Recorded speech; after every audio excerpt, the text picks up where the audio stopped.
temporada hablamos sobre una crisis ambiental en Latinoamérica, ¿cierto? Y ustedes me dijeron, sí, profesor, en realidad sí hay una crisis ambiental, ¿ya? Una crisis ambiental, ecológica, ¿sí? ¿Ya? Y que tiene diferentes factores. Ojo que los factores, por supuesto, aparecen en la prueba, ¿ya? El factor abiótico, biótico, antropogénico, y nos preocupamos más de los factores antropogénicos porque se refiere a la intervención del hombre, del ser humano, diríamos, ¿cierto? Ya. Y vemos diferentes problemáticas. El hacinamiento, ¿cierto? Producto de alta concentración de población en área urbana, ¿ya? También vimos problemas medioambientales como las centrales termoeléctricas, que tenemos en Antofagasta cerca, ¿cierto? También tenemos otros problemas con la sal arrojada al mar por la desaladora que tenemos aquí en Punta Zorro, en Caldera, y que nos abastece. También los asentamientos ilegales o tomas, ¿cierto? O los basurales, esta foto tomada en Copiapó, de un centro de reciclaje, pero que no está siendo aprovechado como corresponde, porque la basura es acumulada, mientras que deberíamos tener contenedores de ese tipo para poder separar nuestra basura residencial. También tenemos la contaminación de fuentes hidrográficas, como esa planta de procesamiento de aguas servidas que hay en Caldera, donde el agua recibe un proceso, es arrojada al mar y a una diferente temperatura, ¿ya? También la minería causa un gran... Algo sonó. No sonó nada. Disculpe. Retomo. La minería también causa algún tipo de daño al arrojar el agua al río, el agua después de realizar procesos mineros, y también la deforestación. Hablamos que era un gran problema, hablamos del incendio en el Amazonas, del daño que causan las flotas pesqueras en el límite marítimo chileno, un poco fuera de la zona exclusiva, y del gran daño que causa en general la pesca, ¿cierto? Hablamos también de las vedas, en el caso de Chile paremos el merluceo, ¿cierto? Con la merluza, que se realiza en septiembre, y las consecuencias de la explotación de los cultivos de salmón en la Patagonia, ¿cierto? Y con esa foto seguro sale en la prueba, ¿ya? Y finalmente de las zonas de sacrificio los posamos un poco, digamos ahí a la foto de mandibulín, que está nadando al lado de un ser humano. Y el día de hoy traemos algo que ojalá sea muy interesante. Dejamos esta actividad. Miren, sacamos esto y entra este nuevo capítulo. Ya. Tenemos un nuevo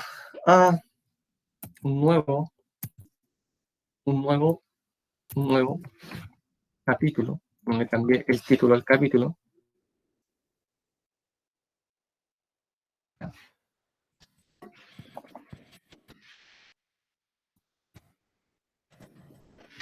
Eso es lo que tenemos para hoy. El profesor se equivoca.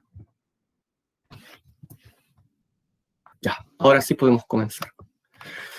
Bueno, tenemos desastres socioambientales en el capítulo de hoy y nuestro objetivo es analizar las características de los desastres socioambientales a través del estudio de casos. ¿Alguien sabe lo que es un desastre socioambiental? Si la palabra lo dice socioambiental, ¿has encontrado en medio un desastre socioambiental? ¿Tiene alguna noción de lo que es un desastre socioambiental? ¿A quiénes involucra? Porque si dice socioambiental parece que ahí estoy metido yo, pero también está metido el medio ambiente. Antes hablábamos de desastres naturales y seguimos hablando de eso. Pero la bibliografía más contemporánea nos habla de desastres socioambientales porque en gran medida muchos de los desastres son provocados, si no son provocados, las consecuencias las sufre la sociedad, ¿ya? La sociedad. Y muchas veces, en términos bien coloquiales, de bastante porfiados que somos los seres humanos, como vamos a ver aquí, ¿ya? ¿Se acuerdan en la clase anterior que seguíamos construyendo en el mismo lugar y seguíamos insistiendo y construíamos en el mismo lugar del incendio? Bueno, aquí está. Ya. El ser humano, desde tiempos pretéritos, quizás desde el neolítico, elige, incluso antes, desde las cavernas, tenía que tomar una decisión, ¿cierto? Y elegir, ¿dónde voy a vivir? Ya. ¿Dónde voy a vivir? ¿Dónde me voy a sentar? Me voy a asentar, ¿ya? ¿Dónde me voy a sentar? Me voy a sentar en un territorio que tenga agua, que tenga algún tipo de energía, que tenga un lugar para cultivar, que tenga un lugar para cazar. Bueno, parece que reunir todas esas condiciones, que sea seguro, que tenga un clima agradable, pero muchas veces también eso implica una condición de riesgo. Porque si quiero ser un pueblo pescador, voy a tener que vivir cerca del mar. Si quiero ser recolector, si quiero dedicarme a la agricultura, voy a tener que vivir en el campo. Si quiero dedicarme a la minería, quizás mi asentamiento esté en la ladera de un cerro, ¿ya? Y esto conlleva, por supuesto, infinitos riesgos. Ahora ustedes me van a indicar si reconocen algunos riesgos. Estos tipos de desastres se llaman socionaturales porque, como ya he mencionado, involucran una decisión como sociedad, o sea, involucran al ser humano. Ya no es solamente responsable de la naturaleza, sino que nosotros intervenimos en el lugar, decidimos vivir en ese lugar y por lo tanto aceptamos, parece que aceptamos estoicamente, usando un término filosófico, aceptamos ese riesgo. Y si no ocurre, bueno, nos levantamos y parece que en Chile volvemos a construir en el mismo lugar. Miren, ¿identifica algún tipo de riesgo en las imágenes? Vamos. ¿Qué tipo de riesgo hay ahí? Qué bonito, una parcelita, ¿a quién no le gustaría? Hay 1, 2, 3, 4 autos, una piscina, ¿cierto? Espectacular. ¿Qué riesgo de desastre podría ocurrir en ese lugar?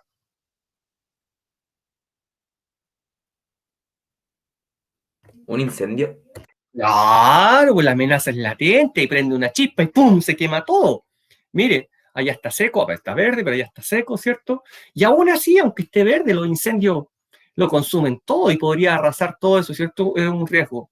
Riesgo de incendio forestal, podríamos estar hablando, ¿cierto? ¿Conocen ese lugar? Yo les voy a adelantar, se llama Puerto Viejo y queda aquí a como 30 kilómetros donde vivo yo. ¿Qué riesgo podría enfrentar esa gente? Es una caleta de pescadores que por años ha estado ahí, ese asentamiento y pertenece a la comuna de Caldera. ¿Qué riesgo afrontan?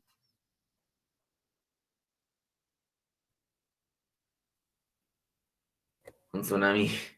Claro, un tsunami, un tsunami. Y podría ser borrado del mapa ese lugar. Creo que fue afectado en alguna medida el 2010. ¿Y aquí? ¿Reconocen esa ciudad? Yo creo que deben conocerla. ¿Ya? ¿Qué riesgo afrontan en ese lugar? ¿Mm?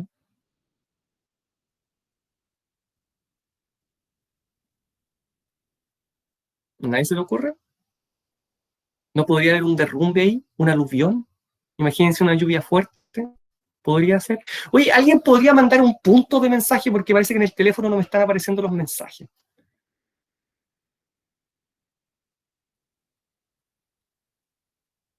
Qué raro. Profe, en el chat dicen aluvión, bajadas de quebradas, sequía. Claro, pero en el teléfono no entiendo por qué. A ver, vamos a verificar esto, que es muy entretenido ver los mensajes de ustedes. Sí, esa es la esencia. Sigo hablando de filosofía. Esta es la esencia de, de la clase. Claro. Bueno, les cuento que debe ser el día viernes. Me metí a la clase de otro curso. Increíble. Claro. ¿Por qué no me habla nadie? Me metí a la clase anterior y como todavía hay una compañera en ese curso del curso anterior que todavía está ahí, me confundí y pensé que eran ustedes. Porque todavía hay alguien de la clase anterior ahí en ese... Está solito ahí, está ahí. Ahora sí.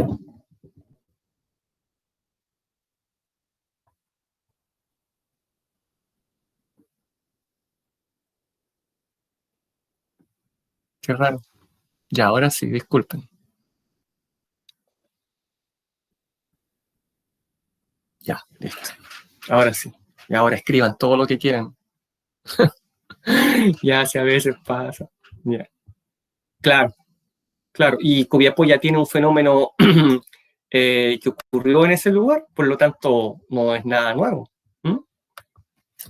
Bueno, estamos aquí. ¿Ya? Tenemos esos diferentes riesgos. Ya.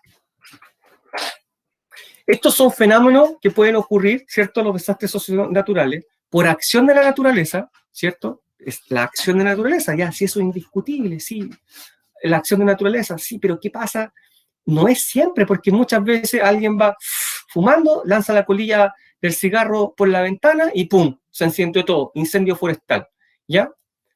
Pero, y además tienen implicancias sobre el ser humano, sobre la sociedad, sobre los asentamientos. Por eso es que hablamos de desastres socionaturales, porque las repercusiones son mayores en estos lugares donde nosotros vivimos, donde hemos decidido vivir. ¿ya? Por ejemplo, tenemos la erupción del volcán Chaitén, 2008. ¿La recuerdan? ¿O eran muy chiquititos? ¿Alguien la recuerda? Ya. Una erupción que ya vamos a ver más en profundidad.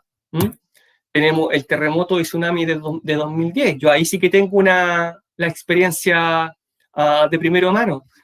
2010. ¿Qué edad tenían ustedes? A ver, alguien que me deje ahí, ¿qué edad tenía esta generación en el 2010? Ah, no, ya, listo, nada que hacer. 6 años, listo. Ya. Pero, y además, la mayoría estaba aquí en la tercera región. ¿Ya? Mire, Alberto lo recuerda, ¿ya? Qué bueno. Ya, yo lo que recuerdo es que no podía, del segundo piso no podía bajar al primer piso, el río no me dejaba, ¿ya? Y que terminó el terremoto y tomé mi mochila, me subí al auto, me fui al lugar donde trabajaba y al otro día en un avión nos fuimos a Talcahuano. ¿Ya? Al otro día yo ya estaba en el área del terremoto, al tiro, súper rápido, yo ya estaba allá, ¿ya? Y recuerdo todas esas imágenes, eso estaba así cuando yo llegué allá y empezamos a recorrer las calles de Talcahuano. El Huáscar andaba así como navegando por la bahía del Huáscar. Ustedes saben que el Huáscar está en Talcahuano, ¿ya? Y andaba navegando, porque se había soltado las espías que lo sostienen debido al terremoto y al tsunami. ¿Conocen? ¿Reconocen eso?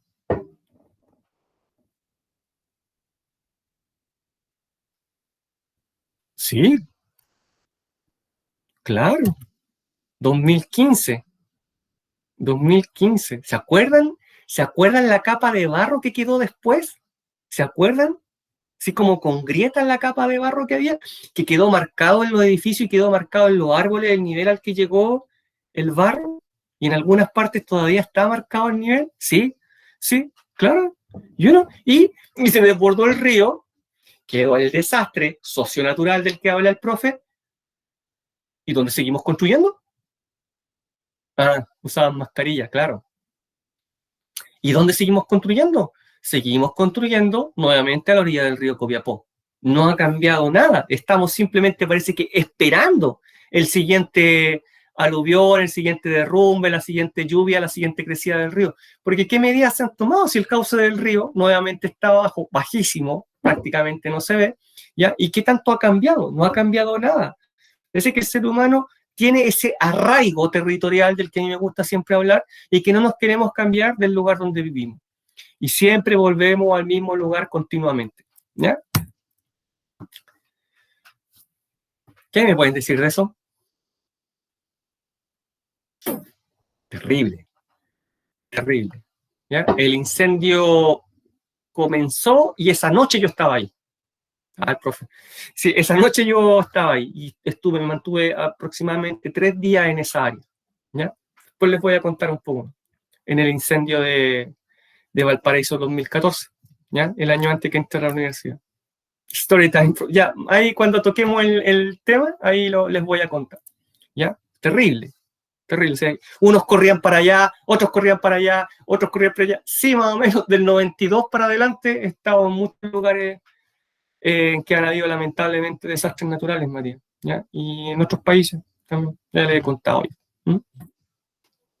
Aquí, para darle la connotación latinoamericana, vamos a tocar, vamos a relacionar esta foto con lo que vamos a hablar ahora. Hay diferentes tipos, una clase contando todas, podría ser. Hay una clasificación de los desastres, porque esta es la introducción, ¿cierto? Hasta aquí fue la introducción, pero hay una clasificación. Hay meteorológicos, ¿ya? Y que por supuesto son relacionados con la atmósfera y el clima, ¿cierto? Se pone a llover, pero eso es meteorológico, a nevar, eso es meteorológico también, ¿ya? Huracanes, ciclones, inundaciones, siempre tienen un carácter meteorológico porque dependen del clima, del tiempo atmosférico, ¿ya? Ahí no tiene mucho que hacer el ser humano de, mañana va a llover, ya, y todavía no tenemos una fórmula para evitar que mañana llueva torrencialmente, ¿ya? No tenemos eso, o para evitar un huracán, un ciclón, no lo tenemos todavía, ¿ya? Si bien en alguna medida los huracanes y los ciclones, hay una teoría, una tesis levantada que sí son provocados en alguna medida por el ser humano. Pero también hay topográficos, ¿ya? También hay topográficos. ¿Y cuáles son los topográficos? Son los relacionados con la superficie terrestre. La superficie terrestre. Y ahí tenemos los derrumbes, tenemos los aluviones. ¿ya? Hay lugares en que esto ocurre no necesariamente por lluvia, no necesariamente porque llovió mucho, entonces el río se desbordó, no, ¿ya? Simplemente porque hubo un derrumbe, ¿ya? Hubo un derrumbe y hubo un aluvión por características topográficas, por la inclinación del cerro, por las características del material del cual es el cerro, se produce un derrumbe y aluvión. Pero también geológicos, ¿ya? Y estos están vinculados a la corteza terrestre, o sea, a la profundidad, y aquí encontramos los simbos y las erupciones volcánicas, ¿ya? Todavía también no podemos predecir con mucha anticipación los terremotos, lamentablemente, y las erupciones volcánicas tampoco, a pesar de que un indicio son los temblores que comienzan a ocurrir alrededor, como ya vamos a ver en el ejemplo del volcán Chaitén, ¿ya? Entonces tenemos esta pequeña clasificación. El invierno altiplánico, aquí correspondería, por supuesto, a un desastre socionatural de tipo meteorológico, ¿cierto? Porque esta es una gran cantidad de lluvia que afecta al norte de Chile, Perú, por supuesto también Bolivia, ¿ya? Y que genera este tipo de destrucción. Miren esta casa, esto lo provoca la lluvia, ¿ya? Quizá el material no será el mejor también, pero ahí se ve una construcción sólida con acero, y todas estas lluvias generan, por supuesto, un desastre socionatural. Por lo tanto, esto es una connotación meteorológica, y es para darle el ejemplo a nivel latinoamericano. Miren esa casa, salió a navegar.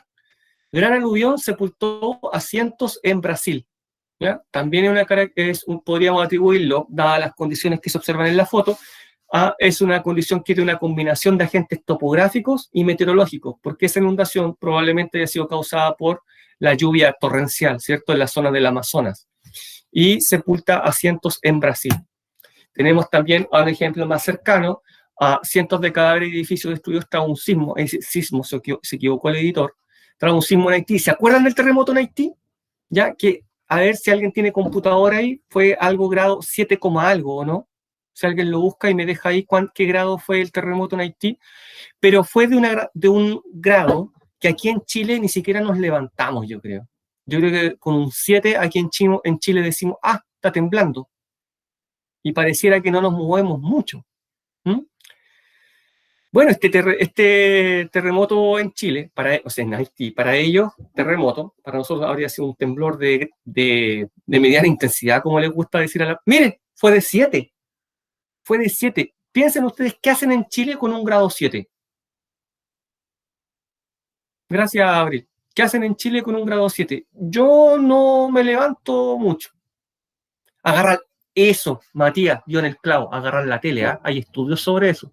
Mire, y 44 réplicas. Ya esto aquí dejó el desastre. Yo tenía compañeros en Haití cuando fue el terremoto y me contaban que Haití prácticamente volvió a la edad de piedra, o de edificios que quedaron completamente en el suelo. Todo lo que se había avanzado en Haití en cuanto a materias de pobreza, obras públicas, fue el retorno a cero. Las condiciones de salubridad, de higiene también provocaron la proliferación de enfermedades, porque no es ni similar a otros países de Latinoamérica. ¿No? Parece que... Sí, hice las noticias, dice cientos, pero luego yo también vi noticias que hablaban de esa cantidad de muertos. Sí. ¿Ya? Y nos vamos al estudio de casos. ¿Ya? Esa es la connotación, la clasificación, y inmediatamente una connotación a nivel de región latinoamericana. Aquí tenemos el incendio, que sería el gran incendio que afectó al sector alto, ¿ya? Y tuvo, mire, ahí están los indicadores, 15.000 damnificados, 2.900 casas destruidas, 500 heridos, y dentro de lo lamentable, solamente 15 fallecidos.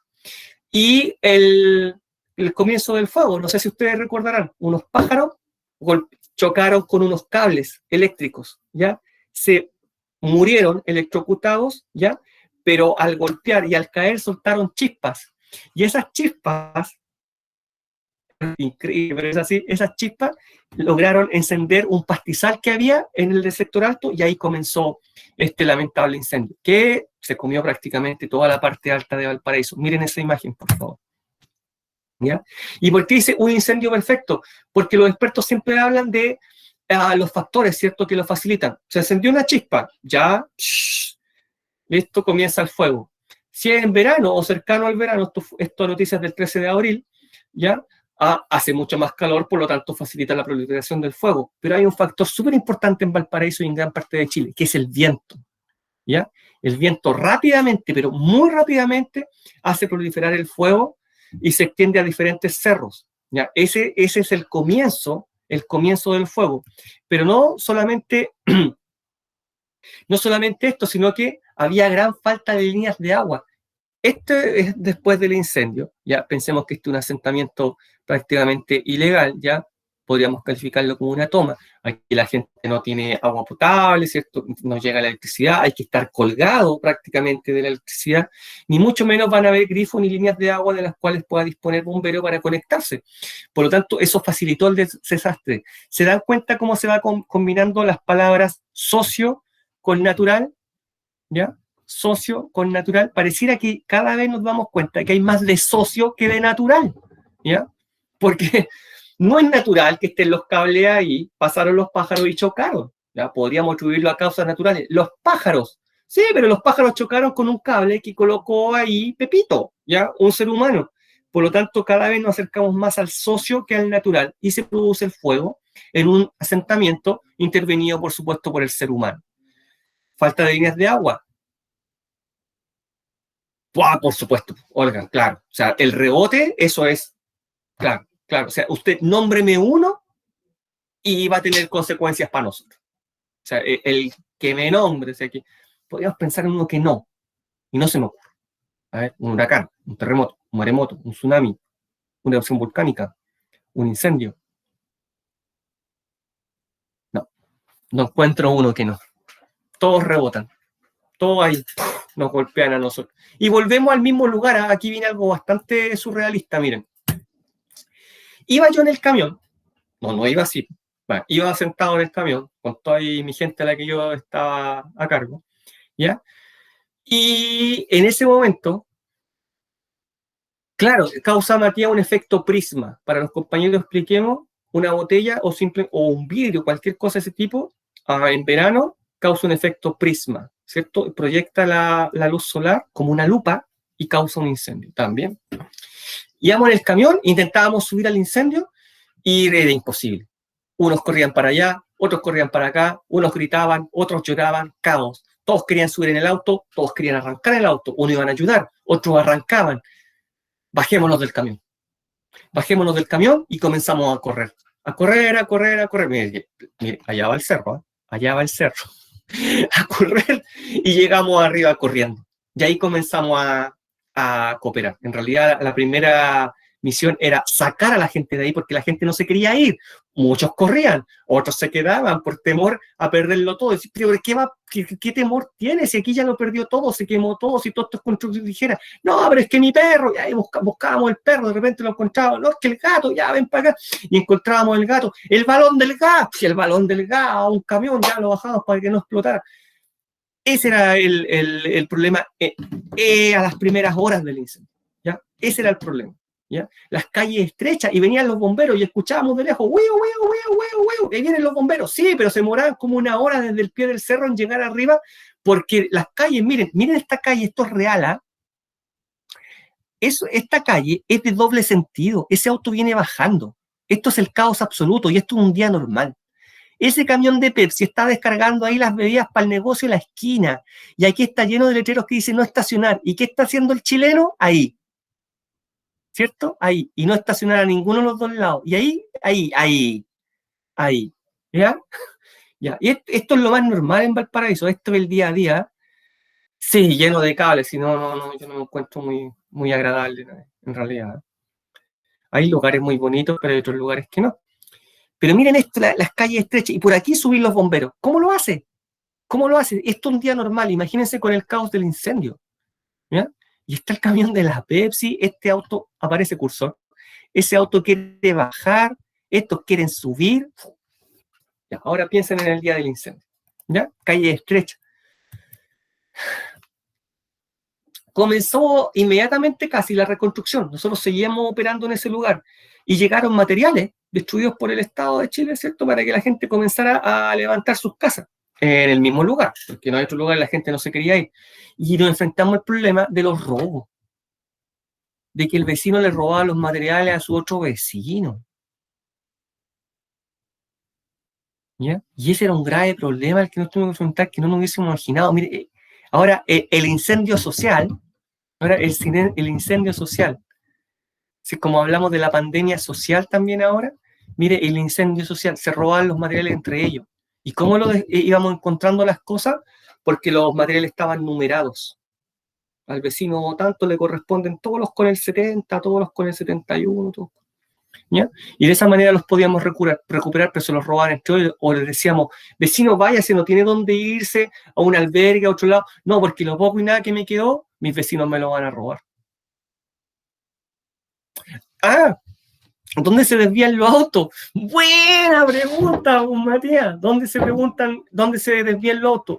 Yo lo único que he visto, a través de la evidencia anecdótica, le voy a decir que los autos se suben a la vereda, como pueden. Y el camión de bomberos también trata de subir como puede, porque otra alternativa no tiene. ¿Ya? Eso yo lo he visto. ¿Sabe? Que los autos simplemente se suben toda la vereda, ¿ya? Y el camión de alguna forma trata de pasar. Y puede, yo no he visto choques ahí. Quizás están tan entrenados los conductores en Valparaíso que lo pueden hacer. ¿Ya? Y miren esto, lamentablemente no las coloqué juntas, pero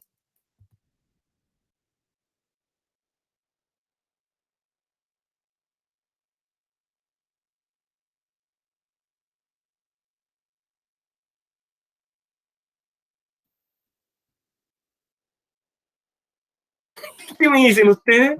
¿Es el mismo lugar? ¿Es el mismo lugar?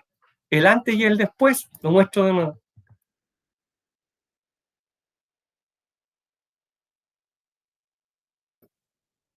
Tenemos ese arraigo territorial que nos une a un lugar específico y no nos queremos ir de ahí, aunque vengan 10 tsunamis, 20 terremotos y 10 volcanes, no nos queremos ir de ahí.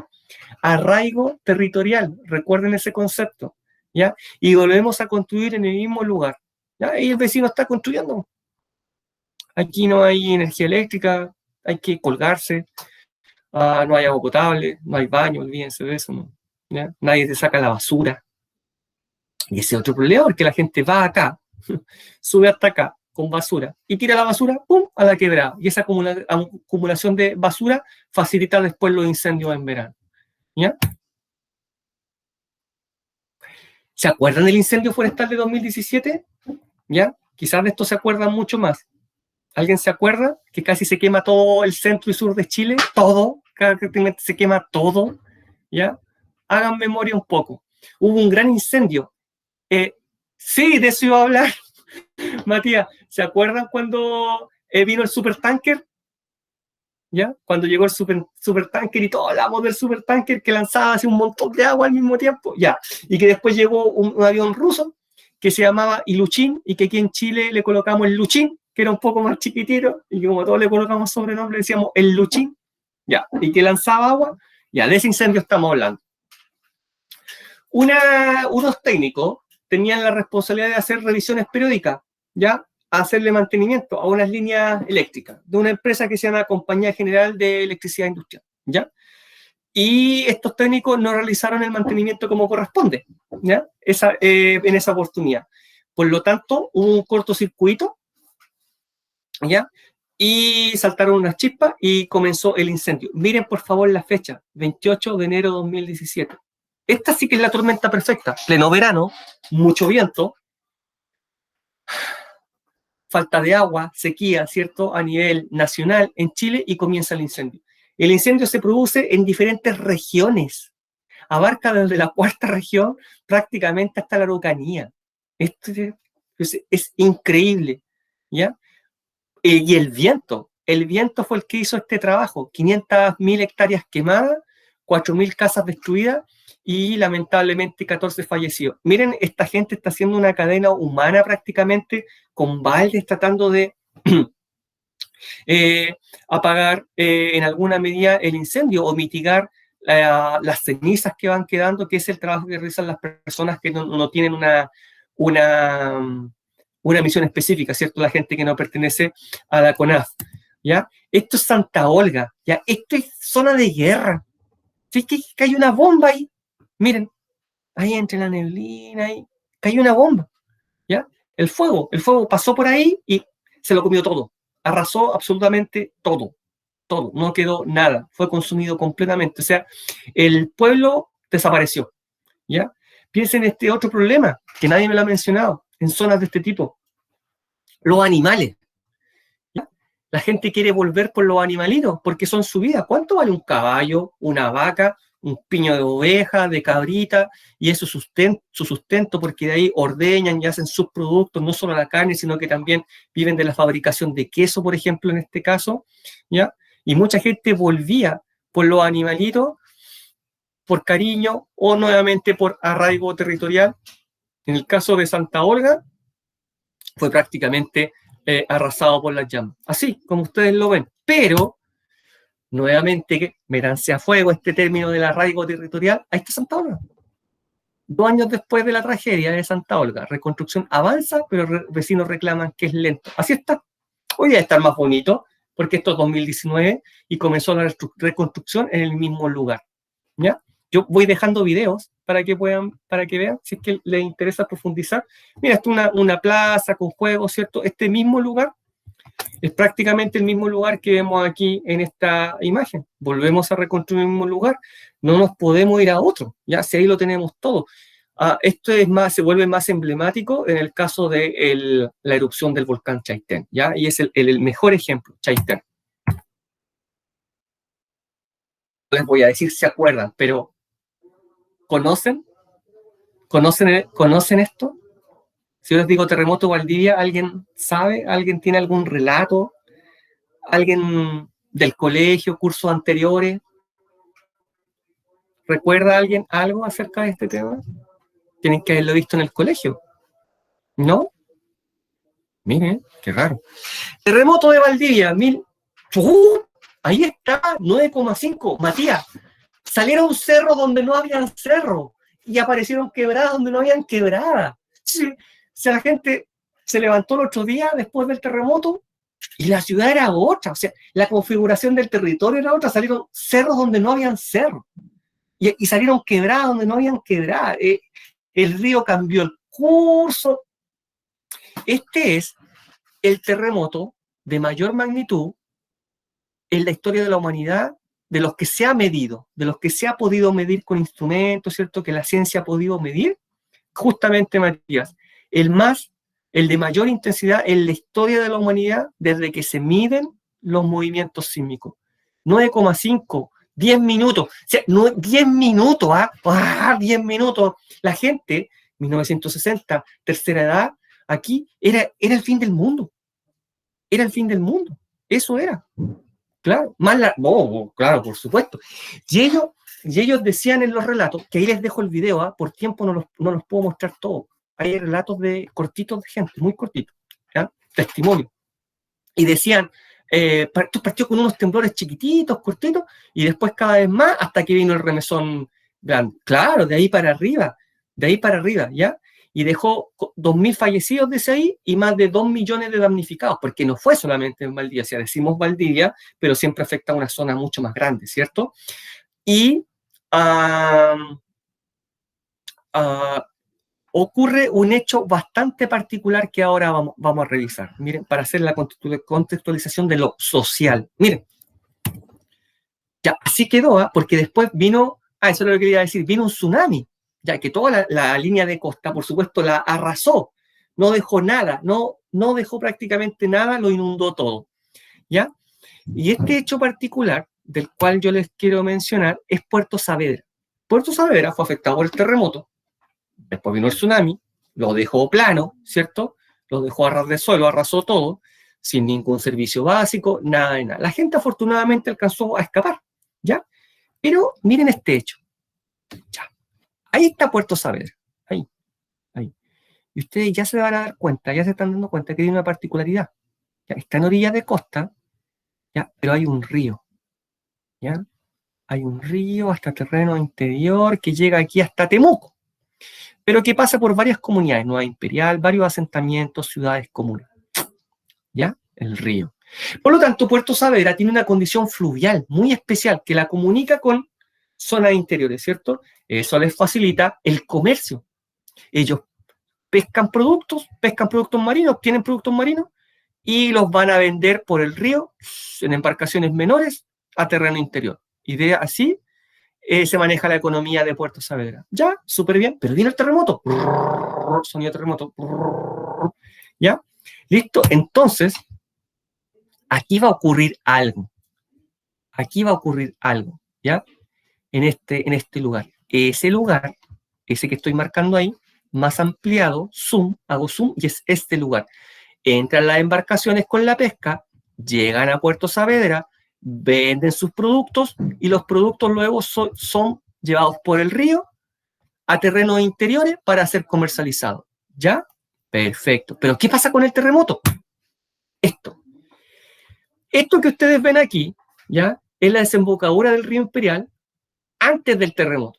Por ahí, esa es la entrada. Esa que está ahí, no, eso que está ahí es la entrada. Eso que está ahí es esto.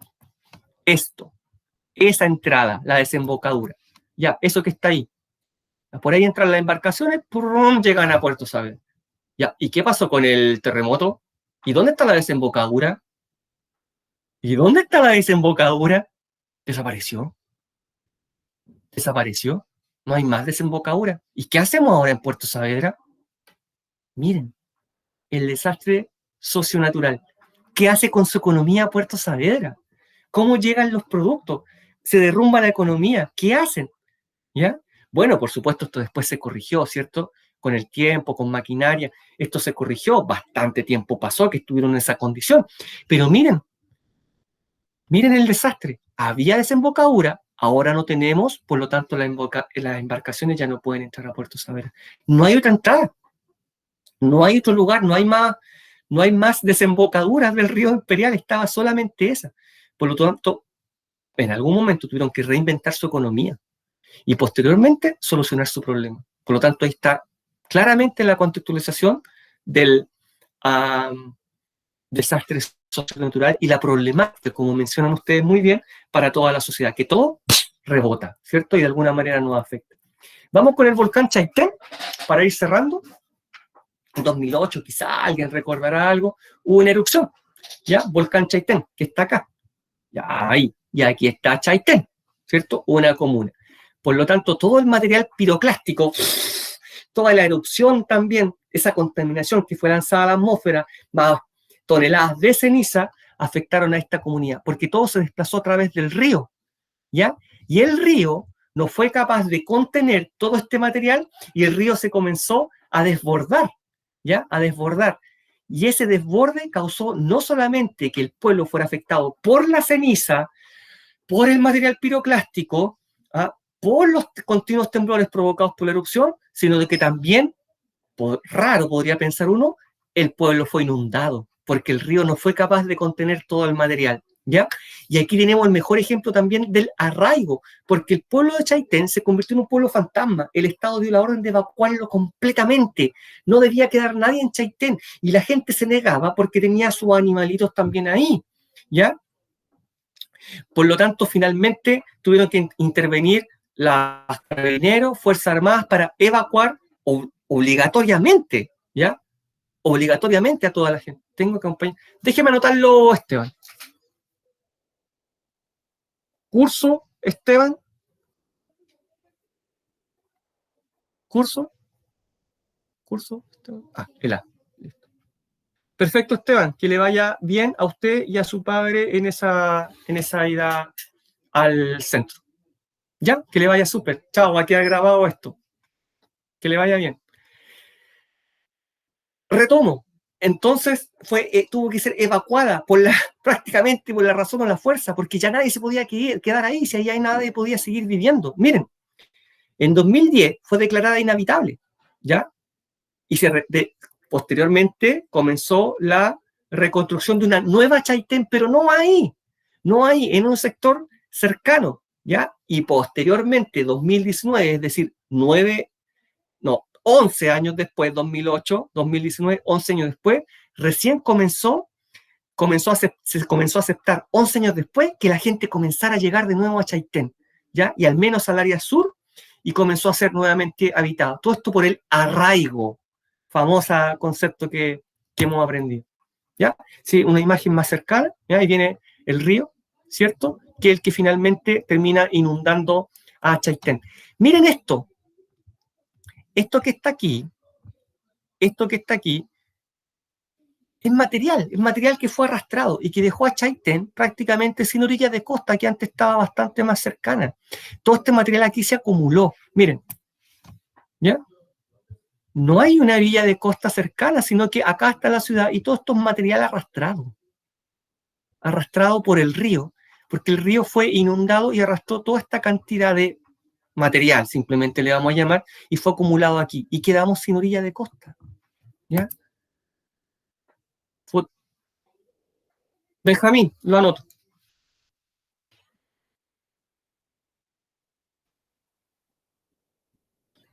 Deleto.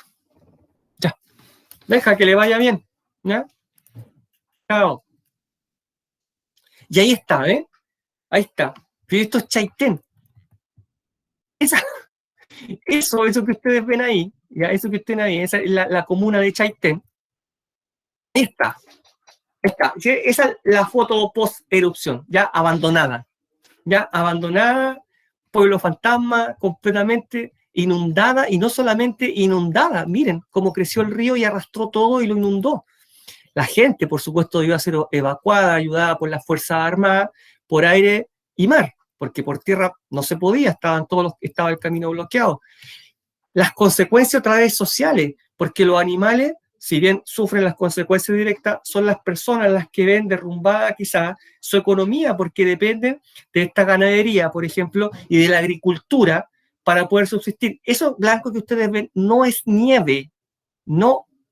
¿Ya, Laura?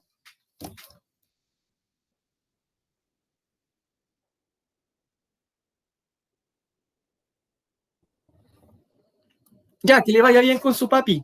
Chao, Laura. Sí, Matías, es ceniza, parece nieve, ¿cierto? Que ahí la vaquita, mi vaquita me da leche, ¿cierto? Le cayó nieve, pero en realidad es ceniza. Claro, imagínense cómo afecta a toda la agricultura y por supuesto a la ganadería. Y si quiero salir arrancando del volcán, ¿cómo me llevo la vaquita, no? O el caballito, no puedo.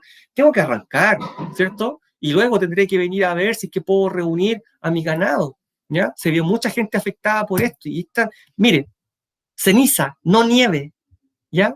Ceniza. Espectacular esta fotografía, y muy lamentable.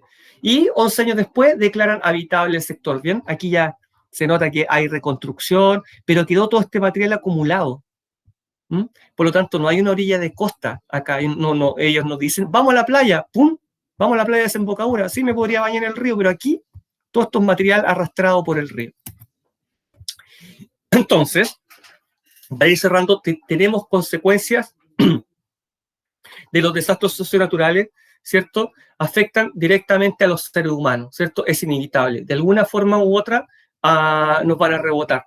No solo afectan la infraestructura, servicios básicos, ¿cierto? Las obras públicas, que queda todo destruido, sino que afectan directamente a nosotros, a la población. ¿Y qué es lo más importante? Por eso todos esos habitantes fueron evacuados, como vimos en las diapositivas anteriores, ¿cierto? Y también hay cambios estructurales en la economía de las comunidades, porque, por ejemplo, Puerto Saavedra, bueno, ¿qué hacemos? Si ya no podemos vender nuestros productos, no tenemos acceso al mar, no pueden entrar las embarcaciones, por lo tanto involucra socialmente también una reconversión de la economía, ¿ya? Y finalmente, que es lo que nos convoca, es un peligro para el medio ambiente debido al riesgo de contaminación e incendio. Aunque no lo provocamos nosotros, el volcán arroja una gran cantidad de contaminación a la atmósfera. Un incendio provocado por nosotros en este caso produce una gran cantidad de contaminación también. Hay otros peligros que también vamos a ver en la clase subsiguiente y que están muy relacionados con este capítulo que acabamos de ver de esta gran serie. Esta es la clase número 2. Por lo tanto, esa es la última actividad que vamos a hacer. Elabora 2 ideas principales que permitan comprender las consecuencias sociales, muy fácil, lo hablamos toda la clase, ¿cierto? Las consecuencias sociales que dejan los desastres socionaturales. Y concluye con una reflexión personal. Eso es todo. Y estas actividades, recuerde que cierran el 18 de junio. Ese día ya no se van a ver más. ¿Qué les pareció? ¿Preguntas? ¿Consultas? ¿Comentarios? Acerca de lo que acabamos de ver. Ninguna pregunta, dice Matías. ¿Ya? Daniela tampoco. Tremendo todo. Sí, terrible, terrible, terrible. Sí, sí, Guido, porque la lluvia ácida no es algo natural. Por lo tanto, esta es provocada por nosotros. Pero no la presento aquí porque la vamos a deslizar en el capítulo de calentamiento global. Gracias, Matías, Isidora. En el capítulo de calentamiento global lo vamos a ver. Tenemos un capítulo de calentamiento global, otro de desarrollo sustentable y otro de zonas de sacrificio. El de zonas de sacrificio es el que viene. Qué bueno, Isidora. Y ese es el que viene, el de zona. ¿Saben lo que es una zona de sacrificio? No tengo que decirlo, todos ustedes ya lo tienen que haber visto en clases de ciencia, tienen que haber visto seguramente zonas de sacrificio, ¿cierto? Díganme que sí, por favor. ¿Que saben lo que es una zona de sacrificio? Ya bueno, el profesor se lo va a enseñar. No se preocupe que para eso estamos aquí, pero me parece raro, de verdad. Pero yo preparé un capítulo de zonas de sacrificio, ¿ya? Y lo vamos a ver en la próxima semana en el mismo canal. Mire, aquí. ¿Ven? En un documental, claro, en un documental, sí. Sí, colocan zonas de sacrificio, y ahí les va a salir un montón de información acerca del tema. 3. La forma moderna de pasar lista. Para finalizar, vamos a cerrar aquí, y antes que se vayan, no se olviden de la fecha de la prueba.